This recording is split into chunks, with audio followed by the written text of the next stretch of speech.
आप देख रहे हैं चैनल 24 न्यूज, शहर की धड़कन। सपना तो बहुत लोगों का है इंग्लिश सीखने का, लेकिन अहमियत इस बात की है कि उसे पूरा कैसे करें। बड़ी शिद्दत से सीखना चाहा इंग्लिश, लेकिन कभी टाइम की प्रॉब्लम तो कभी ग्रामर का खौफ, कभी एम्बियंस की कमी तो कभी गलत बोलने का डर।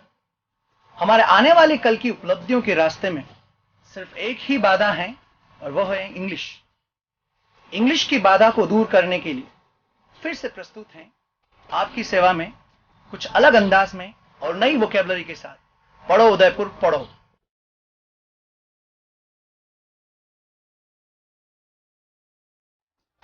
Hello, good evening everyone. Good evening sir. एक बार ग्रीट करिए शुरू से। Sir, nice to see you. Nice to see you. और पूछिए सर कैसे हो आप, how are you? How are you? और सर आपकी लाइफ कैसी, how's your life? How's your life? और सर आपका टाइटेनियम कैसा, how's your titanium? How's your titanium? It's fine guys. अब शुरुआत करते हैं। शुरुआत करने से पहले मैंने आपको पहले ही बताया था कि आज जो क्लास है वो बेहद ही इंपॉर्टेंट है आप सबके लिए। क्यों? क्योंकि ये पीडी क्लास है और पीडी के अंदर भी हम सिर्फ एक कंटेंट उठाएंगे और वो है माइंड मैनेजमेंट। तो शुरुआत करने से पहले जो लोग प्रोग्राम घर पे देख रहे हैं, ऐसा मुमकिन है कि आप में से कई सारे लोगों ने इस चैनल को पहली बार ट्यून किया होगा। जी, ये स्पोकन का प्रोग्राम है और इसके अंदर हम चीजें बहुत ज्यादा बुलवाते हैं, आपको भी बोलने की जरूरत है। लेकिन आज की जो क्लास है वो पीडी क्लास है और पीडी के अंदर सिर्फ एक ही कंटेंट उठा रहे हैं हम लोग, और वो है माइंड मैनेजमेंट। जी, ऐसी कई सारी चीजें जो हमारे आसपास इर्द गिर्द माहौल में होती हैं, हमें गुस्सा आता है, हम नकारात्मक सोच वाले बन जाते हैं। आपको इससे बहुत ज्यादा फायदा मिलेगा। आप बड़े ध्यानपूर्वक इसको सुनिएगा। और अगर कभी भी बीच में कोई समस्या है, आपको लगता है कि हाँ इससे जुड़ी मेरी समस्या है, तो नीचे हेल्पलाइन नंबर दे रखिए, आप बीच में लिखिए 9950335575। बीच में नोट करें उस लाइन को और आप सवाल पूछ सकते हैं हम सबसे। शुरुआत करते बोलो, लेट्स स्टार्ट। सुनिएगा, आज की जो क्लास से हमने डिस्कस किया था माइंड मैनेजमेंट। क्लास की शुरुआत करने से पहले पूरी थियोरेटिकल कॉन्सेप्ट है, हालांकि ये चीजें प्रैक्टिकल एस्पेक्ट से आपको हम बताएंगे, लेकिन फिर भी उससे भी ज्यादा बेहद जरूरी है कुछ चीजें समझना जो बेसिक नॉलेज हम स्कूल में लेते हैं कंप्यूटर के बारे में। हम सब जानते हैं कंप्यूटर को मेजर रूप से दो तरीके से डिवाइड किया गया, एक तो हार्डवेयर और दूसरा सॉफ्टवेयर। हार्डवेयर तो दिखता है, विजिबल पार्ट, और उसके अंदर कई सारे सॉफ्टवेयर होते हैं उसके हार्ड डिस्क के अंदर जो हमें दिखते नहीं, राइट? गाना चलाना उसका सॉफ्टवेयर है, हर चीज का सॉफ्टवेयर कंप्यूटर में है। कहां पे है कंप्यूटर की? अपनी मेमोरी है हार्ड डिस्क के अंदर, उस मेमोरी के अंदर वो सारे सॉफ्टवेयर इंस्टॉल होते हैं। लेकिन आप भी जानते हो कि कंप्यूटर की मेमोरी के अटैच में जब भी बाहर की एक्सटर्नल कोई भी मेमोरी अटैच में आती है तो वायरसेस लेके आती है। जब हम पेन ड्राइव, और वो क्या बाहर की मेमोरी कौन सी है? Pen drive.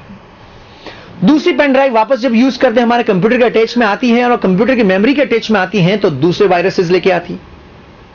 तो जैसे जैसे हम पेन ड्राइव एक्सटर्नल मेमोरी को हमारे कंप्यूटर की मेमोरी के साथ अटैच में लेके आते हैं, कई सारे नंबर ऑफ वायरसेस कंप्यूटर में आते रहते हैं और जो कंप्यूटर की स्पीड होती है वो कहीं ना कहीं स्लो होती चली जाती है, राइट?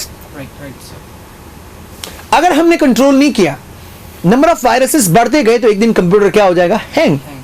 फिर हमारे पास कोई अल्टरनेट नहीं है, हम उस कंप्यूटर को फॉर्मेट करते हैं, मींस पुराने वाले इन्फेक्टेड सॉफ्टवेयर हम हटा के सारे नए सॉफ्टवेयर डाल देते हैं। अब ये जो आविष्कार हुआ है कंप्यूटर का, ये इंसान से ही हुआ है। आखिर हमारी जो बॉडी है वो हार्डवेयर है और हमारे माइंड की मेमोरी के अंदर कई सारे सॉफ्टवेयर भरे पड़े हैं। और जब हमारी मेमोरी के अटैच में भी दूसरी मेमोरी आती है, जब बच्चा बड़ा होता है तो कई सारे वायरसेस उसके दिमाग में आते हैं। स्मोकिंग हो सकता है, गाली गलौज हो सकता है, लड़ाई हो सकता है, बुराई हो सकता है। ऐसे कई सारे वायरसेस हमारे सराउंडिंग एनवायरनमेंट में दूसरों की मेमोरी के अटैच में आने की वजह से हम भी इंफेक्टेड होते हैं। और जैसे जैसे हम बड़े होते चले जाते हैं, स्कूल में आते हैं, कॉलेज में आते हैं, ये नंबर ऑफ वायरसेस बढ़ते जाते हैं और कहीं ना कहीं हमारे दिमाग के काम करने की स्पीड, कि हमारे जिंदगी का लक्ष्य क्या है, हमने जन्म लिया इस धरती पर तो किस चीज के लिए जन्म हुआ हमारा एहसास तक नहीं हो पाते हैं। कुछ लोग तो कहते हैं कि सिर्फ एंजॉय करने के लिए हुआ है। नंबर ऑफ वायरसेस हमारे दिमाग में चले जाते हैं और कुछ वायरसेस तो इतने पावरफुल होते हैं कि वो इंसान की जिंदगी को डिस्टर्ब करते हैं। और वो वायरसेस अब कंट्रोल में इसलिए नहीं हो सकते कि वायरस अपने आप में एक सॉफ्टवेयर है। एक बार इसी इंसान के दिमाग में इंस्टॉल हो गया कोई भी वायरस तो जिंदगी भर तक वो चलता रहेगा। यहां से शुरुआत कर रहा हूं मैं क्लास की कि हम जिंदगी में कोई भी डिसीजन लेते हैं किससे लेते हैं? हमारे माइंड से। दिमाग को अगर मोटे तौर पे डिवाइड किया जाए तो साइकोलॉजिस्ट तरीके से 3 पार्ट में आप डिवाइड कर सकते हो। पहला पार्ट है माइंड का कॉन्शियस पार्ट ऑफ माइंड, क्या? दूसरे नंबर का है सबकॉन्शियस पार्ट ऑफ माइंड, क्या? और तीसरे नंबर का है अनकॉन्शियस पार्ट। अब मैं अभी अनकॉन्शियस पार्ट की बात नहीं करूंगा, मैं सिर्फ 2 पार्ट की बात करूंगा, conscious and subconscious. Conscious word का अर्थ क्या होता है? सचेत, होश में रहने वाला। दिमाग का वो भाग जो हमेशा सचेत रहता है उसको हम लोग कहते हैं कॉन्शियस माइंड। सबकॉन्शियस माइंड अपने आप आपको समझ में आएगा, दिमाग का दूसरा भाग। जब भी कोई काम हम जिंदगी में पहली बार करते हैं तो हमारा कॉन्शियस माइंड काम में आता है। मींस कॉन्शियस माइंड एक्टिवेट करके उस काम को सुनने में, देखने में लग जाता है। फॉर एग्जाम्पल, जब हम बचपन में साइकिल चलाना सीख रहे थे, याद करिए उस पल को, तब हमारा पूरा दिमाग हैंडल के ऊपर, पेडल के ऊपर, मैं गिर नहीं जाऊं, पूरा दिमाग वहीं रहता था, राइट? पहली बार हमने साइकिल चलाई, क्या उस समय हमारे दिमाग में कोई टेंशन आती थी कि ये टेंशन है? नहीं। रीजन, पूरा कॉन्शियस माइंड वहीं पे केंद्रित रहता था। एक बार साइकिल चलाई, 2 बार, 10 बार, 1 महीना, 2 महीना, 6 महीना, 1 साल तक जब हम बार बार साइकिल चलाते रहे तो अब साइकिल चलाने का काम हमारे कॉन्शियस माइंड से कहां चला गया? Subconscious mind. इसका मीनिंग क्या है कि अब साइकिल चलाने की हमारी इतनी जबरदस्त प्रैक्टिस हो गई है कि उस काम को हम अब कभी नहीं भूलेंगे। वो काम को अब करने के लिए इतना दिमाग लगाने की जरूरत नहीं। जब आज साइकिल चलाते हो आप, तो क्या दिमाग लगाते हो क्या मेरे को हैंडल पकड़ना है? अपने आप साइकिल चलती रहती है, दिमाग से सिग्नल मिलता है साइकिल, तो सबकॉन्शियसली वो काम अपने आप होता रहता है। आपके माइंड में उस चीज का सॉफ्टवेयर बन गया, या फिर आप कह सकते हो कि बॉडी के साथ जबरदस्त आदत बन गई हमारी वो काम करने की। और अब उस काम को करने के लिए हमको जरा सी भी सोचने की जरूरत नहीं। यही नहीं, सेकंड एग्जांपल देता हूं मैं। जब हम बचपन में चलना सीखे, हमें तो याद नहीं जब हम छोटे थे, लेकिन आप 1 साल के बच्चे को देखोगे, 9 महीने के बच्चे को देखोगे जब आप, तो देखिएगा जब वो खड़ा होता है तो उसकी आंखों के एक्सप्रेशंस को देखिएगा। कॉन्शियस माइंड वो उसके आंखों के एक्सप्रेशंस को देखिएगा, वो कितना सचेत है, कितना एक्टिव है। खड़ा होगा तब डर डर के खड़ा होगा, और कहीं गिरने जैसी संभावना होगी तो नीचे बैठ जाएगा। उस समय उसका कौन सा माइंड काम में आता है? मतलब होश में रह के खड़ा होता है। वो गिरेगा, पूरा दिमाग एक्टिवेट है, वो वापस खड़ा होगा। 1 बार चलता है, 2 बार, 10 बार, 1 महीने तक, 2 महीने, 6 महीने में उसका थोड़ा बैलेंस बनने लग जाता है। जब 1.5 साल की उम्र होती है उसकी, 1.5-2 साल में जाते जाते बच्चा अच्छा दौड़ने लग जाता है, और 4-5 साल की उम्र में तो बहुत अच्छे से बैलेंस के साथ दौड़ने लग जाता है। मीन्स अब उस काम का प्रैक्टिस उसके सबकॉन्शियस माइंड में जा चुका है। अब उस काम को करने के लिए, चलने के लिए हमको दिमाग लगाने की जरूरत नहीं। आप खुद ही सोचिए, जब हम चलते हैं तो क्या हम दिमाग लगाते हैं कि ये पांव उठाऊंगा, मैं यहां रखूंगा, ये पांव वहां रखूंगा?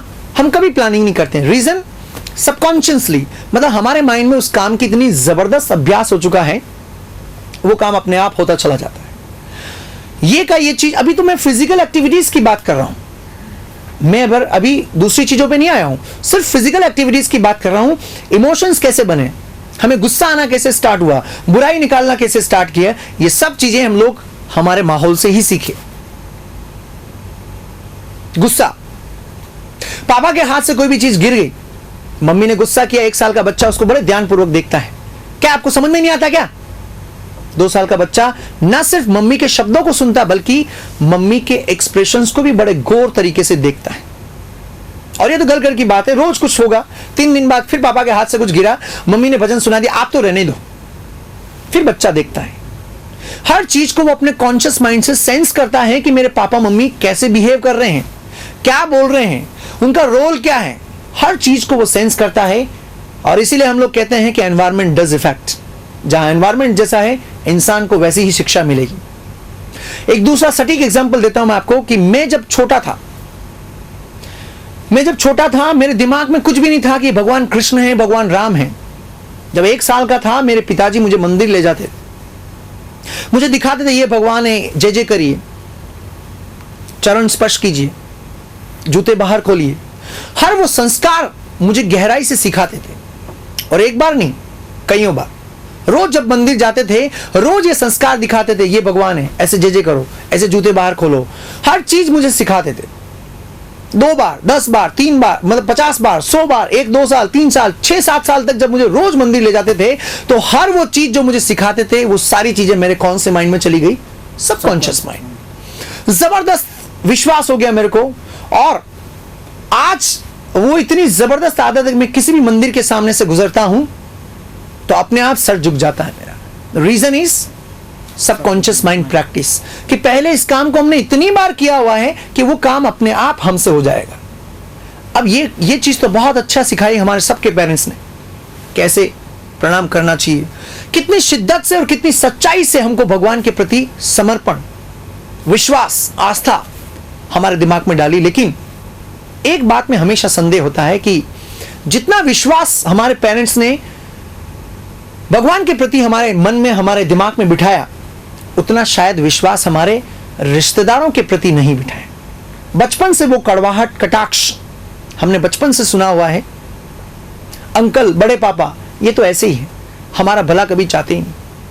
हमने एक बार सुना, 8-10 दिन, 1 महीने में फिर कुछ ऐसी बातें होती थी, वो अंकल, बड़े पापा, वो रिश्तेदार, वो तो ऐसे ही हैं, वो कभी नहीं चाहते कि हम आगे बढ़े। ऐसी बातें एक बार नहीं, कईयों बार हमने सुनी। धीरे धीरे ये सारी बातें हमारे कौन से माइंड में चली गई? Subconscious mind. और बचपन में 7-8 साल का बच्चा क्या समझता है, हम क्या समझते हैं? जो मेरे पापा मम्मी कह रहे हैं वो सब सही है, बाकी सब गलत है, राइट? और हम मेंटली उसी तरह से हमको ट्रेनिंग मिलती रहती और वही रोल हम प्ले करते हैं। वैसे जिंदगी में कोई आदमी परफेक्ट नहीं होता है, लेकिन माहौल को देखकर सूझबूझ के साथ जब चीजें भांपना सीख जाता है तो उसका दिमाग खुद ये तय करने लग जाता है कि what is right and what is wrong. मैं सिर्फ आपको इतनी बात बताना चाहता हूं कि हमारा जो सबकॉन्शियस माइंड है, हम कौन है, गुस्सा करना कैसे सीखे, हर चीज का हमारे दिमाग में सबकॉन्शियस माइंड में सॉफ्टवेयर बना हुआ है, या फिर आप कह सकते हो कि स्ट्रॉन्ग मेंटल प्रैक्टिस हुई है। चाहे गुस्सा भी करते हो तो उसकी जबरदस्त आदत पड़ी हुई है आपकी गुस्सा करने की, और वो आदत एकदम से जाने वाली नहीं है। बचपन से ये चीजें, हालांकि कुछ लोग कंट्रोल कर लेते हैं बचपन से ही, लेकिन कुछ चीजों को, कुछ लोगों को बहुत संवेदनशील तरीके से समझाने की जरूरत है। और आजकल नए कोर्सेज आ गए हैं इसलिए, और मैं खुद बुक लिख रहा हूं पेरेंटिंग, कि पेरेंट्स को बच्चों के साथ कैसे पेश आना चाहिए। क्यों? क्योंकि सिनेरियो बदल रहा है। बदल रहा है क्या? मैं कहूंगा बदल गया है। आज वो जमाना नहीं रहा जो आज से 25 साल पहले हमें हमारे टीचर्स मारते थे तो भी बहुत अच्छा लगता था। आज भी याद आते वो दिन, पेरेंट्स मारते थे तो भी बहुत अच्छा लगता था, लेकिन आज वो जमाना नहीं है। सिनेरियो बदल गया है, और जब सिनेरियो बदल गया है तो हमको हमारे पेरेंटिंग के टिप्स, जो नजरिया है, वो तरीका है, वो भी बदलना पड़ेगा।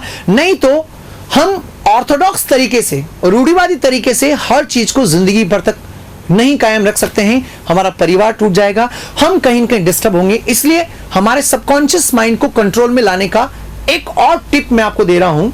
ऐसी कई सारी चीजें, कमजोरियां जो आपके दिमाग में घर कर रखी, बहुत स्ट्रांग तरीके से भरी पड़ी है, वो इतनी आसानी से नहीं जाएगी।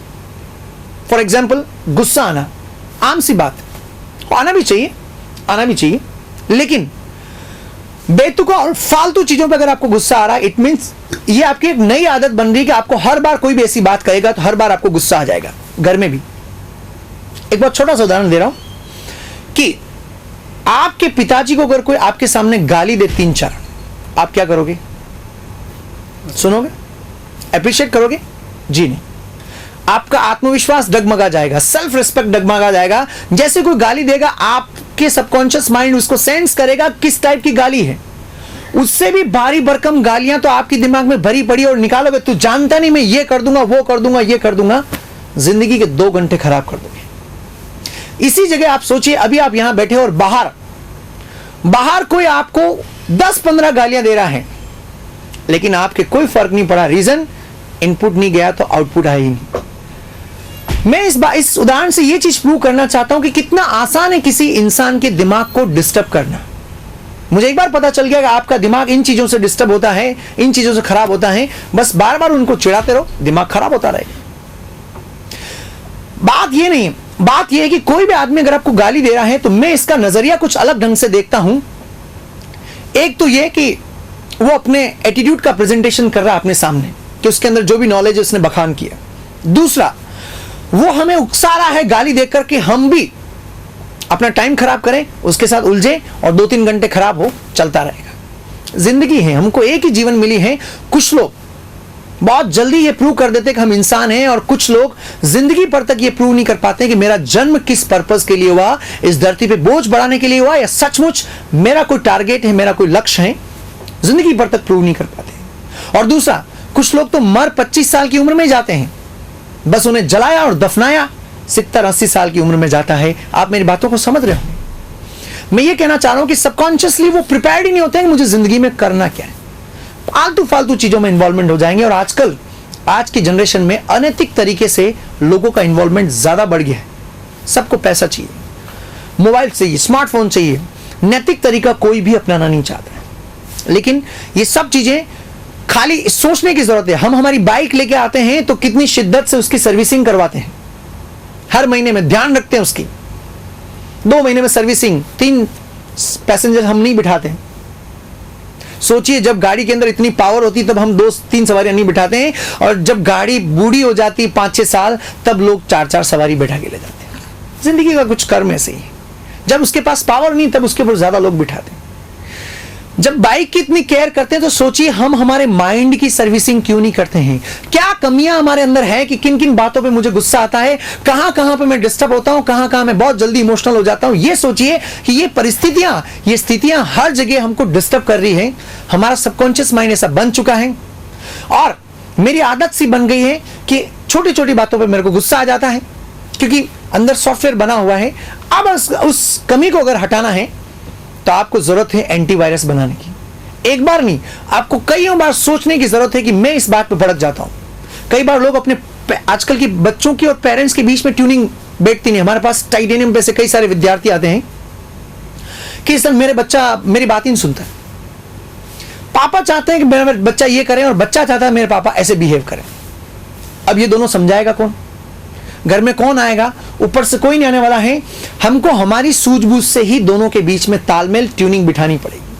हमको समझने की जरूरत है कि उसका सबकॉन्शियस माइंड कहां चल रहा है, और उनको भी समझाने की जरूरत है। अगर छोटा बच्चा है, पापा कहते हैं कि मेरा बच्चा मेरी बात नहीं मानता है, क्योंकि पापा ये समझते हैं कि जितना मैं सोचता हूं उतना मेरा बच्चा भी शायद सोचता है, जबकि ऐसा है नहीं प्रैक्टिकली। अभी वो मैच्योर्ड नहीं है मेंटली, तो उसको डील करने का तरीका आपको चेंज करना पड़ेगा। उसके लिए सबसे पहले आपको सोचने की जरूरत है गहराई से। ऐसे और भी कई सारी फाइट्स, छोटी छोटी बातों पे मतभेद घर में होते रहते हैं, लेकिन ये सारे मतभेद क्यों? क्योंकि हमको हर चीज की ट्रेनिंग मिली हुई है हमारे सराउंडिंग एनवायरनमेंट से। कब कैसे गुस्सा करना, कब किस बात पे कैसे रिएक्ट करना है, कब टोंट कसना है, कब किसकी टांग खींचनी है, हर चीज की हमारे दिमाग में पहले से ही आदत बनी हुई है। हम सब दूसरों की रिसर्च बहुत ज्यादा करते हैं कि वो ऐसा है, वो ऐसा है, वो ऐसा है, मुझे बिल्कुल पसंद नहीं है।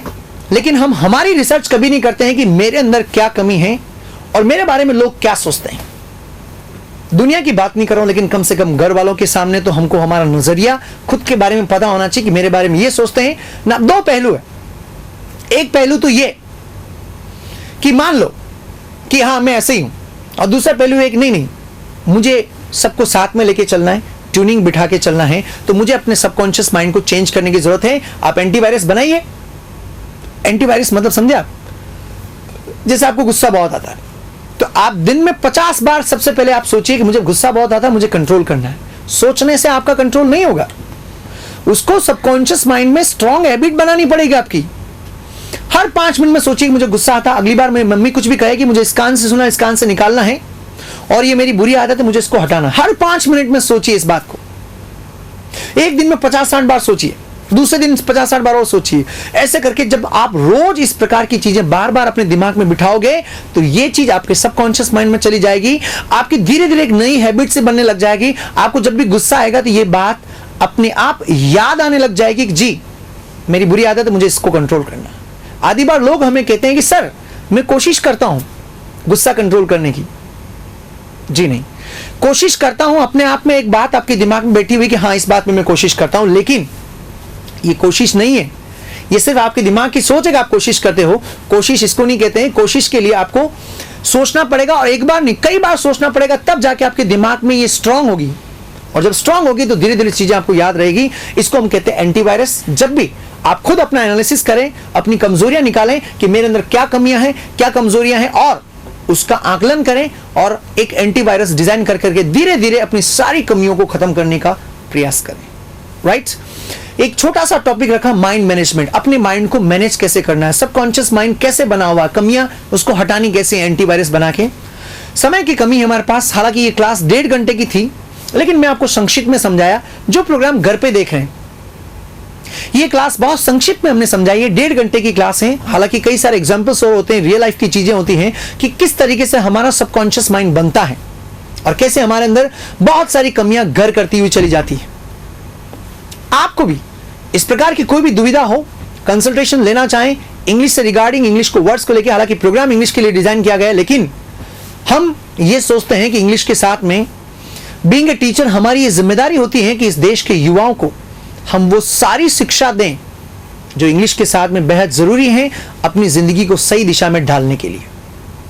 आपको कोई भी दिक्कत हो, नीचे हेल्पलाइन दे रखी है, इसको नोट करिए, 9950335575। मैसेज करके पूछिए, कॉल करके पूछिए, और यही नहीं, व्हाट्सएप करके आप पूछ सकते हैं। ये क्लास अगर आपको कभी भी आप नर्वस हो रहे हो, आपको लग रहा है कि मैं कहीं बुरा लग रहा है, गुस्सा आ रहा है, और कभी ऐसे नकारात्मक सोच आते हैं कि नहीं मेरे को सुसाइड करने का मन कर रहा है, तो इस क्लास को देखें जरूर, क्योंकि मरने से किसी का फायदा नहीं होने वाला है। 15-20 दिन में सब भूल जाएंगे। आप इस नकारात्मक सोच को दिमाग से निकालें, सकारात्मक सोच लेके कि जीवन में मेरा जन्म हुआ है, इंसान सब कुछ कर सकता है, लेकिन हौसलों की जरूरत है, आत्मविश्वास की जरूरत है। वो खोना अपने आप में सबसे बड़ी संपत्ति खो दी आपने। और ये क्लास जब आपको रिपीट करनी है, आप जरूर देखें। YouTube चैनल पर जाके हमारा चैनल सब्सक्राइब करें, YouTube पर जाके आप सर्च करें मुकेश जन्वा टाइटेनियम, आपको जरूर मिलेगा सारी क्लासेस पुरानी, और ये क्लास भी कुछ दिन बाद अब हम अपलोड करेंगे, 2-3 दिन के बाद आप इन क्लासेस को वापस देख सकते हैं और अपने कंप्यूटर में सेव भी कर सकते हैं, मोबाइल में सेव कर सकते हैं। यही नहीं, वेबसाइट दे रखी है आपको www.titaniumed.com। वेबसाइट पर जाके भी हमारे कई सारे वीडियोस एंड पुराने कंटेंट्स आप देख सकते हैं, उसका फायदा उठा सकते हैं। यूट्यूब के अलावा फेसबुक के ऊपर हम लोग यूट्यूब के लिंक शेयर करते रहते हैं। हमारा पेज बना हुआ है फेसबुक पे, आप उसको लाइक कर सकते हैं और हमारे साथ जुड़ सकते हैं। पेज का लिंक है titanium education of English language private limited. आप अपने सर्च इंजन में जाके उसको सर्च कीजिएगा और पेज को लाइक कीजिएगा, राइट? और नॉर्मल चीजों में अगर कोई दिक्कत हो, इंग्लिश से रिगार्डिंग और कोई भी प्रकार की समस्या, नीचे हेल्पलाइन दे रखी है 9950335575, उसको जरूर लिखिएगा। अब आज के लिए इतनी काफी। आप लोगों के कोई भी सवाल हो तो आप कल लेके आइएगा, पूछिएगा सर कि इस प्रकार की समस्याओं से कैसे डील करें। आज की क्लास थी हमारी सिर्फ माइंड मैनेजमेंट। क्या माइंड मैनेजमेंट, कि माइंड का मैनेजमेंट कैसे रखना है, गुस्सा आता है तो उसको कंट्रोल कैसे करना है, कई सारी चीजें हम लोगों ने पढ़ी हैं। और आप पूछते रहिए। आज के लिए इतना ही काफी। बोले it's enough for today. It's enough for today. जाते जाते बोलना sir nice meeting with you. Nice meeting with you. आप लोगों से भी it was really nice teaching to you everyone's. आपके मैसेजेस लगातार हमारे पास आ रहे हैं और बहुत खुशी होती है उन मैसेजेस को पढ़कर। ये क्लासेस कुछ नए अंदाज में आपके सामने रखी हैं, और अगर आपके कोई भी फीडबैक हो तो सेम हेल्पलाइन नंबर पर आप फीडबैक जरूर भेजिएगा। एक अच्छा वेल विशर वही होता है जो कमियों को सही तरीके से सामने रखता है, और हम हमेशा कमियों को स्वीकार करते हैं। क्यों? कमियां स्वीकार नहीं करेंगे तो हम इस सुविधाओं को और बेहतरीन नहीं बना पाएंगे। इंतजार रहेगा आपके प्रश्नों का। यहीं तक, कल मुलाकात करते हैं अगली क्लास में। तब तक आप सब लोग सुरक्षित रहिए, अपना ख्याल रखिए। Thank you. सपना तो बहुत लोगों का है इंग्लिश सीखने का, लेकिन अहमियत इस बात की है कि उसे पूरा कैसे करें। बड़ी शिद्दत से सीखना चाहा इंग्लिश, लेकिन कभी टाइम की प्रॉब्लम तो कभी ग्रामर का खौफ, कभी एम्बियंस की कमी तो कभी गलत बोलने का डर। हमारे आने वाले कल की उपलब्धियों के रास्ते में सिर्फ एक ही बाधा है, और वह है इंग्लिश। इंग्लिश की बाधा को दूर करने के लिए फिर से प्रस्तुत हैं आपकी सेवा में कुछ अलग अंदाज में और नई वोकैबुलरी के साथ। पढ़ो उदयपुर, पढ़ो।